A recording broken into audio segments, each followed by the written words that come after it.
Bien-aimés dans le Seigneur, bienvenue sur Tout Rétabli, la chaîne où nous apprenons à vivre selon l'évangile du Christ.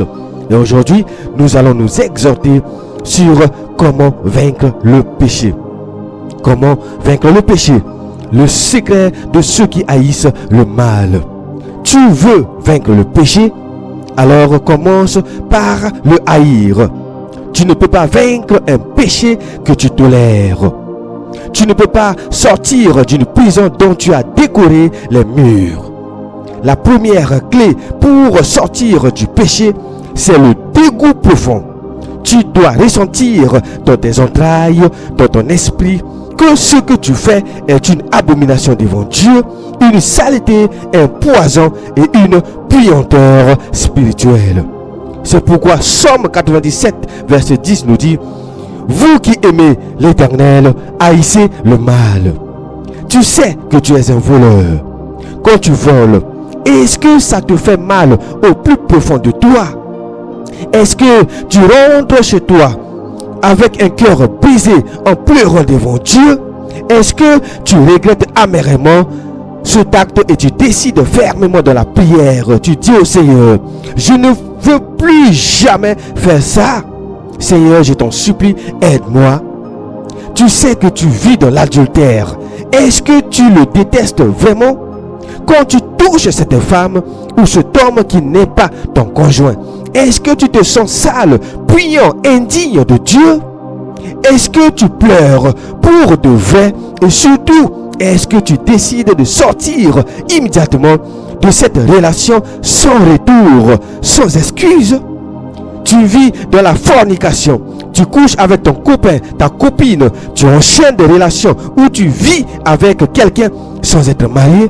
Est-ce que tu es encore capable de vomir ce style de vie? Est-ce que tu ressens dans ton âme que c'est contre Dieu, que ton corps est souillé, que ton cœur est vide de sa pureté? Est-ce que tu es prêt à couper ces liens, à tout abandonner pour être pur devant Dieu? C'est pourquoi Jacques 4, verset 8 nous dit: approchez-vous de Dieu et il s'approchera de vous. Nettoyez vos mains, pécheurs. Purifiez vos cœurs, hommes irrésolus. C'est là que Dieu regarde ton cœur.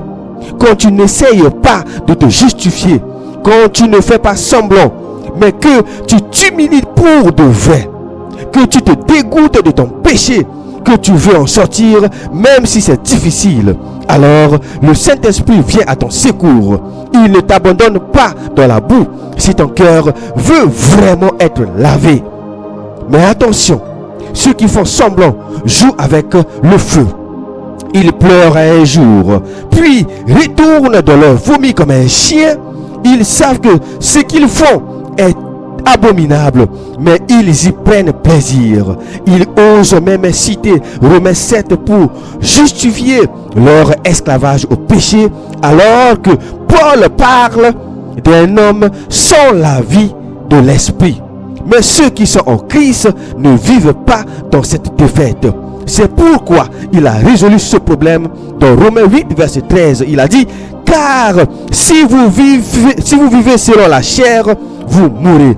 Mais si par l'esprit vous faites mourir les actions du corps, vous vivez. Ne te moque pas de Dieu, mon frère, ma soeur. Tu peux tromper les hommes, pleurer en public, faire des jeûnes, des veillées, des vidéos de confession. Mais si ton cœur aime encore ton péché, tu es en danger de mort spirituelle, mon frère, ma soeur. C'est pourquoi Tite 1, verset 16 a dit: ils professent de connaître Dieu, mais ils le renient par leurs œuvres. Galates 6, verset 7. Ne vous y trompez pas. On ne se moque pas de Dieu. Alors, décide aujourd'hui de haïr ton péché. Pleure sincèrement devant le Seigneur. Déclare la guerre au péché. Quitte ce qui t'entraîne.